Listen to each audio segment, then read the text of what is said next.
Welcome my dear friends, this is my Cosmo News. My name is Shereen Perez, and today, like always, we're going to be talking about the new moon in Aquarius. And this new moon in Aquarius, we're going to feel it on February 11th. And to begin to talk about the new moon, it's important that you know that this particular new moon, it's so important that you manifest. And many people ask me, Shereen, what can I manifest in this new moon? So today we're going to give you tips, advices, and also we're going to understand a little bit about this energy. Now that we know that it's so important to manifest, another important thing that we need to know is that we're going to have a full moon in Leo, 2 full moons in Leo. And why is that important? Because whatever we manifest on February 11th, we're going to see it within 6 months when we're going to have the full moon in Leo. And we're going to have 2 full moons, one at the end of July and the other one at the end of August. And that's why it's so important that we manifest February 11th under the energy of Aquarius. To understand a little bit about Aquarius and what's going on, it's so important that we understand this energy. All January, I've been talking about that we have an excess of air, and you might say, Shereen, you already said that. Yes, but it's so important that we understand that. And today, I'm going to give you more information on what that really means. So, in astrology, we work with 4 elements: earth, air, water, and fire. And January, February, we have an excess of the air element under Aquarius. And what happens? Now that we, on December 21st, when Jupiter and Saturn made that conjunction that everybody was talking about, it's a new era, a new beginning, Aquarius age, and everybody was talking about this. It was like a boom in social media. And yes, it was a change of consciousness. It was a change, an awakening of our mind, our soul, of who we are, correct? To make ourselves evolve and be a better being, right? But what happened is that, socially, globally, I believe that we are not there yet. Consciousness, awareness, we still need to work on that. And of course, the energy of Aquarius invites us to connect with our awareness, to awake our mind, to be conscious, to help others, to work with the collective and groups, and it's humanity, right? The problem here is that we are not seeing that, especially because of the current situation. Most of us are still working at home.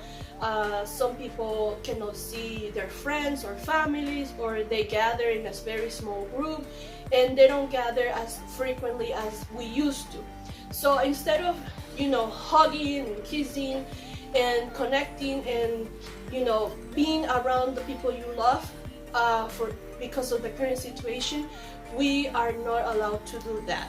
And instead of connecting with the collective and the groups and being more conscious, that's the energy of Aquarius, we're actually going into the other polarity of what Aquarius really is.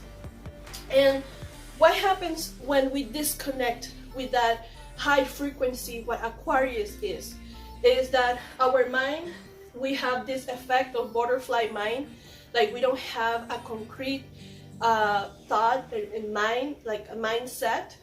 What happened with that is that the low frequency of Aquarius energy is that we are always thinking about the future. And what happens when we think about the future is something that we cannot control, right? Because it's not here in our present time. And our mind travels to say, well, I don't know what's going to happen.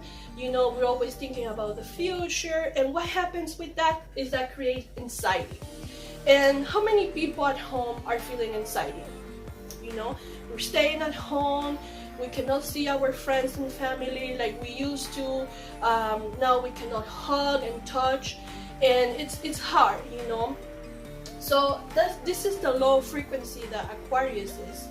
Unstable, detached, emotional, detached, and it's important that we do not resist to that change. It's hard, right, because of the current situation, but somehow kind of connect again with our root, with our love, and trying to connect again with who we are. It's so important, especially because in this new moon, of course, we're gonna have the sun and the moon. We're gonna have it under Aquarius. They're gonna be together. The sun and the moon are gonna communicate, they're gonna dance, and they're gonna give us that positivity energy, and that we need to gather with positivity and a high frequency. Now we have an excess of air, like I already mentioned. We have an excess of the Aquarius energy. Venus, Mercury, Jupiter, Saturn, the sun, and the moon, they're all there under Aquarius, and that's called an stellium. And it's very rare. I mean, it happens, but it's rare. And now that it's happening, we have to use this energy to our benefit. So this is not only for Aquarius people, this is for everybody. Everybody can get benefit from this energy. So today, I'm gonna tell you some tips how we can manifest this energy. But before we go to there, it's important that we know that the energy of Aquarius is also a fixed sign. So also the signs that can be affected are Leo, Aquarius, Taurus, and Scorpio. I mean, we all can get benefit from this energy, but these are the signs that are stubborn, inflexible, and they kind of get stuck on fixed pattern behaviors. So those are the signs that, you know, might resist to this change, especially Taurus. Aquarius and Taurus are making like a friction. There's some tension between them, and this is a reminding from the cosmos, from the universe, that we need to reconnect with our Taurus, our Venus essence, because we all have Taurus in the natal chart. We all have Venus in our natal chart. And connecting again with ourselves, you know, connecting with nature, doing the things that we love and we enjoy. Connect with the matter, with the organic, because Aquarius is like, you know, all technology, and let's communicate through technology, but we have to find those spaces, of course, in a safe way. But we need to find those spaces to go back to the organic and the matter, which is Taurus. So now that I said that, I'm so excited because I'm gonna give you some nice tips. It's only gonna be 2, but they're gonna be very, very valuable for you that you are watching this video. What can I manifest during this new moon, February 11, under the energy of Aquarius? And this goes again for everybody. You don't have to be an Aquarius. This goes for everybody. Well, first of all, that I can tell you from my heart is, whatever you want to manifest from your heart, you can actually manifest whatever you want. You know, some people are already thinking something in their mind already since January. This is the great time. If you already know exactly what you want to manifest, this is the great time to manifest. Now, the first thing I can give you is, my first advice is self-love. Okay, self-love. And you might say, well, I already love myself. Okay, that's fine, and that's amazing. But let me ask you something. When was the last time you had a date with yourself? And you might say, well, Sharik, you know, a date with myself, I usually date with my best friends, with my boyfriend or girlfriend, if I have any, or with my partner. Well, why are you talking about, you know, date with myself? Yes, you need to take time to date yourself. And what do I mean by this? Take yourself to a nice restaurant. Maybe right now it's hard because of the weather, you know, the current situation, etc. But take time to maybe go to the store, buy yourself that favorite meal, cook it yourself, reconnect with your sense, eat it, enjoy it. You know, close your eyes while you're drinking that nice cup of tea or your favorite coffee. Drink it, you know, taste it in your mouth, feel it, smell it. Take those little times to connect again with the present time. It's important that you do that. You know, take a bubble bath, a salt bath. Take your time to reconnect with yourself, to re-love yourself again. Show yourself that you love yourself. Buy yourself some flowers. You don't need to wait for nobody to buy you flowers. You know, go to the store and get that nice piece of chocolate that you like. Eat it, enjoy it. Do those things to show you love. It's important that you show love during this time, all the time, but during this time, manifest that. Think about an ideas, you know, write them down of how I can manifest love to myself. Either taking a walk, drinking or ordering my favorite food, enjoying it with myself, connecting with myself.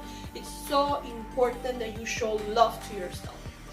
Another thing that I can give you as an advice, what are the things that you can manifest, is relations. Relations. And you might say, what do you mean by relations? Well, the other day, I was reading a natal chart of one person who came to me and said, hey, can you read my natal chart? I said, sure, just give me your information. You know, we were reading his natal chart. And he was telling me that he had so much problems at work with relations, that he only spent like a week or two at work, and people will come to him and say, you know what, I don't like you. And I asked him, how is your face? Do you have a mean face? Like, are you mad? He said, I'm not mad, but I do have a mean face, and I talk rough to people. And I said, okay, now you know what you need to work. He needed to work in relations. He needed to work in the way he communicates with his expression to others. And it's so important. Now, when we were studying his natal chart, he has so many planets in the 7th house. And the 7th house, guess what? It is relations. So it was so important for him to manage those energy, so that way people, when we'll get to him or see him, he won't continue projecting that mean and, you know, mean face and all that. So why I decided to pick this topic, relations, it's because Venus is involved in this new moon along with Jupiter. And Jupiter is the good benefic, you know, that's what astrologer says. And the good benefic Jupiter, it's always there to give us like that good luck kind of thing. It's not always, we always have to see the whole natal chart and see the aspects and how, you know, how it's connected with the other planets. But Jupiter is there dancing with Venus, dancing with the moon, dancing with the sun, and we need to take advantage of this Jupiter. So Jupiter, it's, you know, people that has many Jupiter, they're always smiling. You know, they're always smiling, they're always happy, they're so optimistic. So we need to reconnect again with that Jupiter, make our relationship better.